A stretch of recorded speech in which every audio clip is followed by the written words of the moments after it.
गुरुकुल स्कूलों में तलबा की जानें इस तेज़ी से ज़ाया हो रही हैं जैसे परिंदे गिर कर मर जाएं, लेकिन हुकूमत का रवैया बिल्कुल ऐसा है जैसा गोया भैंस पर बारिश पड़ रही है और कोई असर ना हो। गुज़िश्ता 2 बरसों में रियासत में 100 से ज़ायद तलबा की अमवात वाक़ हुई हैं। इसके बावजूद वज़ीर तालीम की ज़िम्मेदारी निभाने वाले खुद वज़ीर आला ने इन अमवात पर एक भी जायज़ा इजलास मुनक़िद नहीं किया, जो अफसोसनाक और तशवीशनाक बात है। बीआरएस के कायदीन और कारपोरेटर्स ने जीएचएमसी के इजलास से कबल आज एहतजाज किया। उन्होंने जीएचएमसी के ऑफिस के करीब तक मार्च किया। उनके हाथों में प्ले कार्ड्स थे। इन कारपोरेटर्स ने मुतालबा किया कि सनती अराजियात को फरोख्त करने के लिए मुतारफ़ करदा पॉलिसी को फौरी तौर पर मनसूख किया जाए।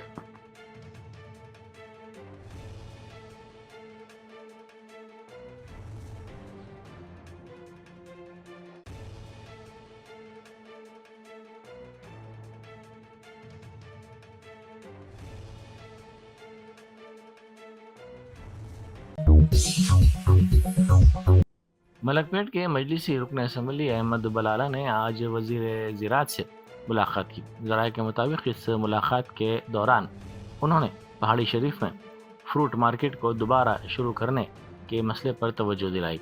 वज़ीर मौसूफ ने इस मौके पर उन्हें इस सिलसिले में ताउन का यकीन दिलाया और कहा कि जल्द अज जल्द बुनियादी सहूलतों के साथ ये मार्केट दोबारा शुरू की जाएगी। సెక్రటరియట్కి వస్తారా? సెక్రటరియట్కి వస్తున్నారు ఇక్కడికి దగ్గరలో ఉంటే రండి.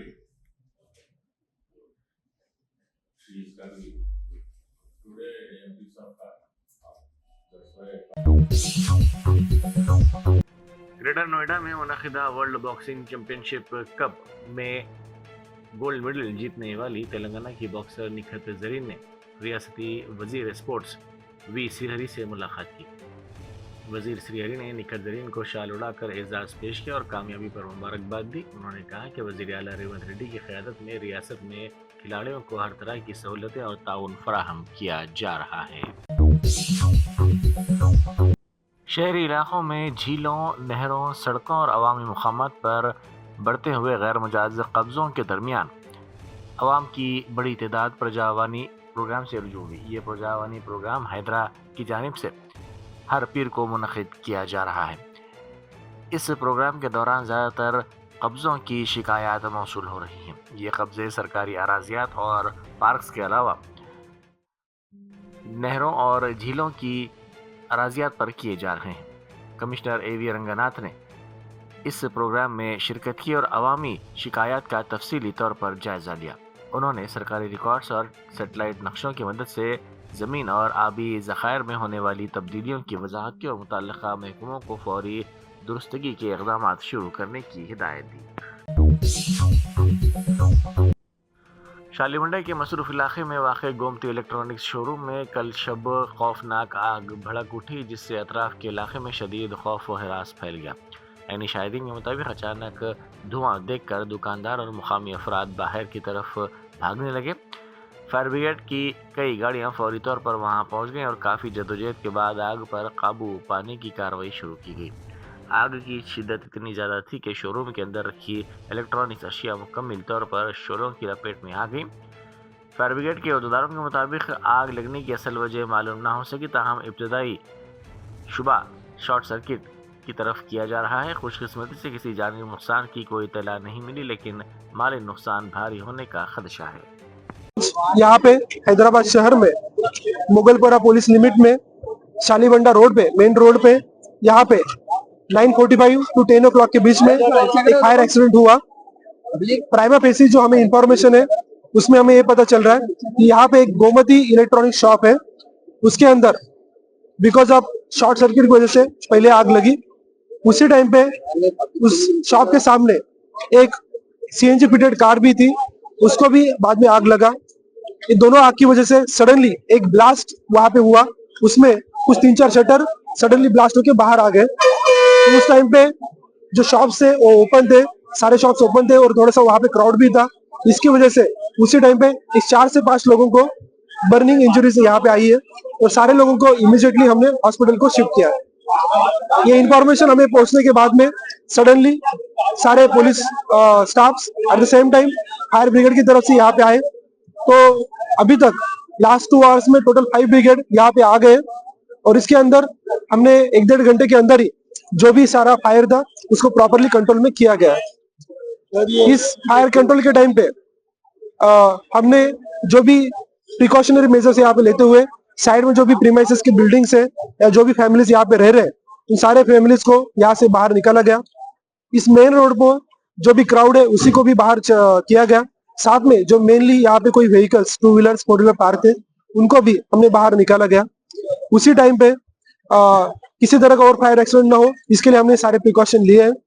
तो मैं सारे मीडिया वालों को और सभी जो आवाम है सभी को बताना चाहता हूँ कि इस फायर एक्सीडेंट में अभी तक किसी का भी ह्यूमन लॉस नहीं हुआ है, किसी की भी डेथ नहीं हुई है।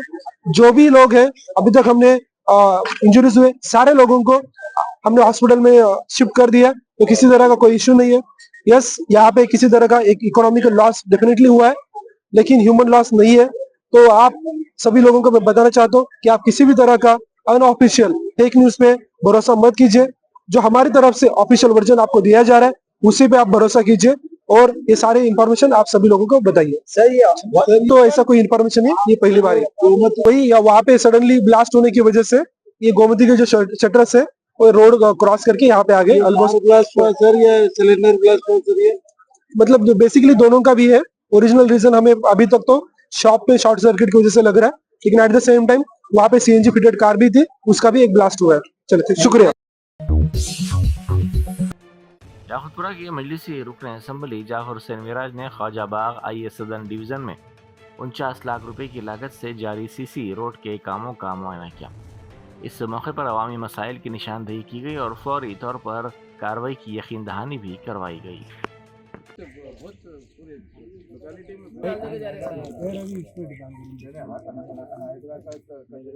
एमएलए साहब भी हमारे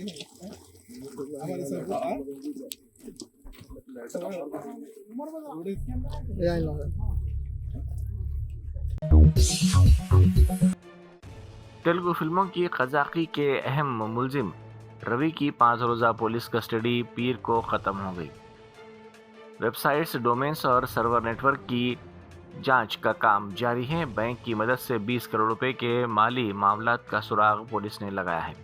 साथ ही 36 बैंक अकाउंट्स की निशानदेही की गई है। रवि और उसके साथी निखिल के अलावा सर्वर मैनेजमेंट और VPN के जरिए मास्किंग का काम देखने का इंकशाफ हुआ है। निखिल को भारी नकद रकम मुंतकिल की गई। इत्तलात के मुताबिक रवि ने पुलिस को बताया कि इसने सब कुछ तन्हा तौर पर किया। हफ्शीगुड़ा में 10वीं जमात की एक 15 साला तालिबा ने कम नंबर आने पर वालिदैन की जानिब से की गई सरजनिश से दिलबर्दाश्ता होकर इमारत की छत से कूदकर खुदकुशी कर ली। पुलिस ने इस सिलसिले में एक केस दर्ज करके तहकीकात का आगाज कर दिया। रुकन असम्बली कड़ियम श्रीहरी ने सरपंच इंतखाबात में कांग्रेस पार्टी के मजबूत उम्मीदवारों को बिला मुकाबला मुंतखब करवाने की अपील की। उन्होंने स्टेशन घनपुर में मुनक़िदा कांग्रेस कारकुनों के इजलास में शिरकत की। इस मौके पर खिताब करते हुए उन्होंने कहा कि वो उनके इस्तीफे के बारे में कोई फिक्र ना करें। श्रीहरी ने वाज़ेह किया कि जो भी हो स्पीकर के फैसले के बाद ही वो आइंदा की हिकमत अमली तय करेंगे।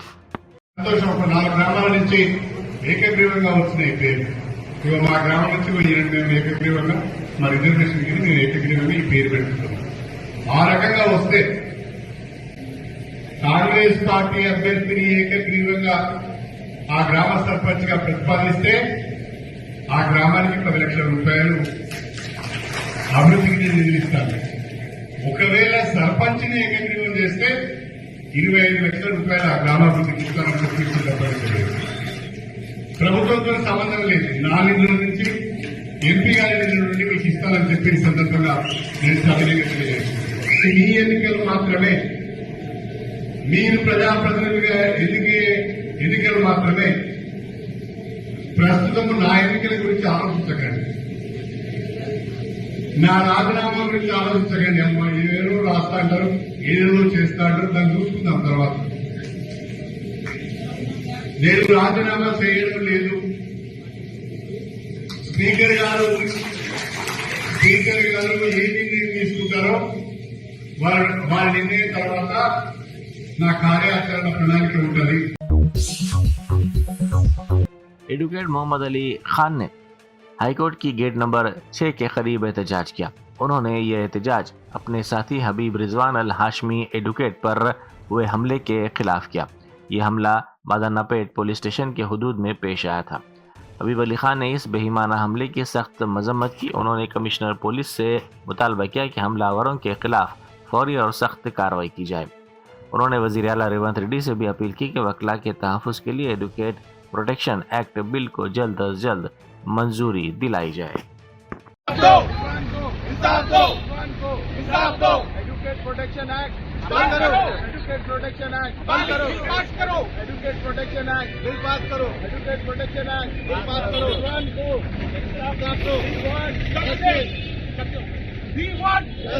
एडवोकेट के जुल्म हम नहीं सहेंगे। एडवोकेट के ऊपर जुल्म हम नहीं सहेंगे। We want justice. We want justice. We want justice. We want justice. हबीब रिजवान अल हाशमी और मैं एडवोकेट हबीब रिजवान अल हाशमी, हाईकोर्ट प्रैक्टिसिंग एडवोकेट। मैं सैटरडे नाइट 7:30 को मेरे वाइफ के साथ शॉपिंग मॉल में गया था। वहां पर मुझे एक आदमी मेरी आवाज सुनता है, सडन पलट के चेहरा देखता है और मैं बहुत ब्रूटल अटैक करता है, जिसमें मेरी लेफ्ट साइड पे ब्लीडिंग हो गई थी और बहुत अभी भी इंजरी है लेफ्ट में, और लेफ्ट साइड का मेरा year 80% permanent ear drum damage हो चुका है। मुझे नहीं पता क्यों अटैक किया है, क्या वजह थी, किस वजह से थी, लेकिन पुलिस ने उन पे बहुत छोटे सेक्शंस लगाए, 320 वगैरह। जैसा हमारे पूरे बार एसोसिएशन के प्रेसिडेंट, जनरल सेक्रेटरी, सब हमारे बड़ों की जो एक इल्तिजा है कि इनको सीरियस एक्शन में 116C और 1173 में बुक करिए, क्योंकि ये एक ब्रूटल अटैक है जिससे मुझे परमानेंट इंजरी हुई और अभी तक मेरे को नहीं मालूम है कि मुझे पे अटैक क्यों किया गया है। तो बस मैं पुलिस का और सब यही रिक्वेस्ट करता हूँ, प्लीज इसको सीरियस लीजिए। ऐसा नहीं कि हम एडवोकेट्स हर किसी के जो अपनी आवाज नहीं उठा सकता उनके लिए लड़ते हैं, हमारे लिए भी आप लोग को ठहरना जरूरी है। शुक्रिया। कुछ भी, मैं शॉपिंग कर रहा था मेरी वाइफ के साथ, मैं एक आदमी पलट के मेरे को देखता है, देखते कि अटैक कर देता है। बस मुझे नहीं पता वजह क्या है। पर्सनल इशू कुछ भी था सर? नहीं, किसी से नहीं है, सिर्फ हम लोग केसेस लड़ते रहते, कौन किससे ग्रज रख लिया, किसको क्या दुश्मनी है। ये 99 वर्ल्ड शॉपिंग मॉल ईदी बाजार पे आता है। ईदी बाजार के शॉपिंग मॉल में हुआ, मारने की वजह कुछ होना चाहिए। नहीं मालूम मेरे को, जैसा मेरे पे अटैक हुआ कई देर तक मैं सुन बैठ गया। उसके बाद में फिर पुलिस स्टेशन गया, मैंने पूछा ना, मौकूफ में था, पूछ लेते रहे तो और ज्यादा अटैक हो जाता था। तो ये आपको कितने जने मारे? मेरे को एक ही जना मारा, मगर मैं अनएक्सपेक्टेड था। वो बंदा सडन पंचेस मारना शुरू कर दिया, मैं एकदम ब्लैक आउट हो गया, मैं वहीं पर बैठ गया कहीं कितने की देर। हम यही चाह रहे हैं कि इसकी इंक्वायरी करो और इस पे सीरियस सेक्शन बुक करो, ताकि आगे जाके कोई एडवोकेट जो दूसरों के हक के लिए लड़ता है उस पे ऐसा अटैक ना हो। पहले भी ऐसा हुआ क्या आपके साथ? नहीं, ये फर्स्ट टाइम है मेरे साथ।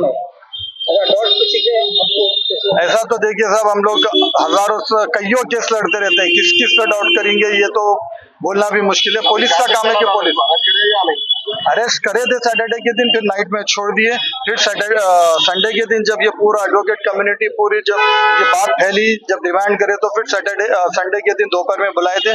उसके बाद क्या करे उसके साथ मेरे को कुछ भी पता नहीं। एफआईआर दिए जिसमें से माइनर सेक्शन बुक हुए, बोल रहे हैं कि अल्टर करेंगे, अभी तो करे नहीं पता। साबिक वज़ीर निरंजन रेड्डी ने तेलंगाना जागृति की सदर के कविता के रिमार्क्स पर सख्त रद्द-ए-अमल जाहिर करते हुए कई संगीन इल्ज़ाम आयद किए। उन्होंने कहा कि मैंने खुद को ही कभी निरंजन रेड्डी नहीं कहा, लेकिन तुमने खुद को लिकर रानी कहलवाया था। उन्होंने इल्ज़ाम लगाया कि कविता ऐसे गुरूर में मुब्तला है कि अगर वो बोनाल जुलूस में हिस्सा न लें तो बोनाल नहीं होते, या अगर वो बदकम्मा में ना खेले तो त्यौहार ही नहीं होता। निरंजन रेड्डी ने दावा किया कि इंतखाबी मुहिम के दौरान लंबाड़ा ख़वातीन ने उनसे सवाल किया कि वोटों के लिए हमसे हाथ जोड़ते हैं, लेकिन आपकी केसीआर की बेटी शराब का कारोबार करे तो वो ठीक है, मगर हम मामूली काम करें तो हमें गिरफ्तार करवाया जाता है। उन्होंने कहा कि वो कविता को अब भी केसीआर की बेटी होने के एहतराम में शाइस्तगी से मुखातिब कर रहे हैं, लेकिन वो खुद इस एहतराम का ख्याल नहीं रख रही हैं। నోటికి మొక్కాలే మొన్న ఎక్కడో మాట్లాడింది కేసీఆర్ గారిది తప్పు ఇది అని ఏందో తుమ్మల నాగేశ్వరరావు గారిని వదులుకోవడం కేసీఆర్ తప్పని తీర్పిచ్చేస్తుంది. కేసీఆర్ చిన్నపిల్లగాడు, అమాయకుడు, ఆయనకు వ్యూహం తెలియదు, రాజకీయాలు తెలియదు, ఎవరో నడిపిస్తే నడిచేటువంటి మనిషి కేసీఆర్. నీ లెక్కన తుమ్మల నాగేశ్వరరావు గారిని కేసీఆర్ ఎందుకు వదులుకున్నాడమ్మా? కేసీఆర్ వదులుకున్నాడు. తెలుగుదేశం పార్టీ నుంచి పోటీ చేసి 2014లో ఓటమి పాలై ఇంట్లో కూర్చున్నటువంటి తుమ్మల నాగేశ్వరరావు గారిని తెలంగాణ సమగ్రత కోసం, కలిసి అడుగులు వేయాలనేటువంటి సుదీర్ఘ లక్ష్యం కోసం కేసీఆర్ స్వయంగా పిలిపించుకొని ఆహ్వానించి మంత్రివర్గంలోకి తీసుకొని ఎమ్మెల్సీ చేసి, అది గుర్తుకురాదా నీకు? ఇంట్లో కూర్చున్న తుమ్మల నాగేశ్వరరావుని తీసుకొని వచ్చి అప్పటికి తెలుగుదేశంలో ఓడిపోయి ఇంట్లో కూర్చున్నటువంటి తెలంగాణ ఉద్యమంలోకి కూడా రాకుండా ఉండి, అంటే ఖమ్మం జిల్లా నేపథ్యంలో ఆయన అవసరం ఉంటుంది అని గ్రహించి, నాకు కూడా అన్నలాంటి వాడు మంచివాడే, నేను గౌరవిస్తా. शादी के चंद दिनों के बाद ही दुल्हन सड़क हादसे में हलाक होगी, जबकि दूल्हा शदीद जख्मी हो गया। सिद्दीपेट जिले के चेपाल गांव से ताल्लुक़ रखने वाले साई कुमार और 24 साल परिणीति की शादी हाल ही में हुई थी। पेशावराना काम के सिलसिले में दोनों मोटरसाइकिल पर हैदराबाद जा रहे थे कि पीछे से बेकाबू होकर आने वाली ट्रैक्टर ने उन्हें टक्कर दी थी। इस हादसे में खातून बरसर मौका हलाक होगी, जबकि साई कुमार शदीद जख्मी हो गया। उसे इलाज के लिए दवाखाना मुंतकिल कर दिया गया। जिला जगतियाल के मुत्तू कुमार और गुंटूर जिले की माधवी ने एक हफ्ता कबल शादी की थी। माधवी के रिश्तेदारों को ये शादी पसंद न आई, जिसके बायस उन्होंने मुत्तू कुमार के रिश्तेदारों पर हमला किया और फिल्मी अंदाज में माधवी को ज़बरदस्ती अपने साथ ले गए। मुतासिरा ख़ानदान ने इस वाक़े की शिकायत पुलिस में दर्ज करवाई, जिसके बाद पुलिस ने मुकदमा दर्ज करके तहक़ीक़ात का आगाज़ कर दिया। बिहार कांग्रेस ने पार्टी मुखालिफ सरगर्मियों, नज़्म व ज़ब्त की खिलाफ वर्जी और बिहार असम्बली इंतखाबात में पार्टी की नाकामी का जिम्मेदार करार देते हुए पार्टी के 7 अहम कायदीन को 6 साल के लिए मुअत्तल कर दिया। मुअत्तल कायदीन में कांग्रेस सेवा दल के साबिक़ नायब सदर आदित्य पासवान, बीपीसीसी के साबिक़ नायब सदर शकील उर रहमान, किसान कांग्रेस के साबिक़ सदर राजकुमार शर्मा, रियासती यूथ कांग्रेस के साबिक़ सदर राजकुमार राजन, बीसी शोबे के साबिक़ सदर कुंदन गुप्ता, बांका जिला कांग्रेस कमेटी के सदर कंचन कुमारी और नालंदा से ताल्लुक़ रखने वाले रवि शामिल हैं। और दीगर डॉक्टर्स नुमाया खिदमत अंजाम दे रहे हैं। Robotic surgery, advance cath lab, MRI, operation theatre, ICU, 2D ultrasound जैसी सहूलियात से आरास्ता कॉर्पोरेट लेवल हॉस्पिटल। वाजबी फीस में हर मर्ज से शिफायाबी के लिए German 10 super speciality hospital Attapur.